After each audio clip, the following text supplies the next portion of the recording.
بصیرت پر آپ دیکھ رہے ہیں سیرت النبی صلی اللہ علیہ وسلم۔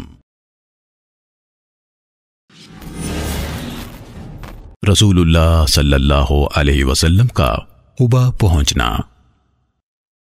نبی صلی اللہ علیہ وسلم اور آپ کے ساتھی اللہ کی حفظ و امان میں پیر کے دن 12 ربیع الاول نبوت کے 14ویں اور ہجرت کے پہلے سال قباء پہنچے۔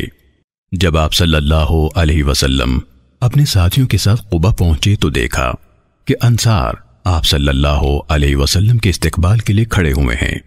آپ صلی اللہ علیہ وسلم نے قباء میں 14 دن قیام کیا اور اسی دوران ایک مسجد تعمیر کی جسے دنیا مسجد قباء کے نام سے جانتی ہے۔ پھر بروز جمعہ نبی صلی اللہ علیہ وسلم نے سوار ہو کر اور اپنے پیچھے ابو بکر صدیق رضی اللہ تعالیٰ عنہ کو بٹھا کر مدینے کا رخ کیا۔ اسلامی تاریخ کا پہلا جمعہ۔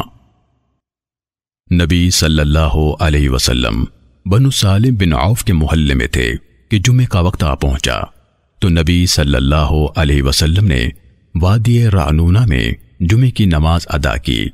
جمعے کی یہ نماز اسلامی تاریخ کی پہلی نماز جمعہ تھی۔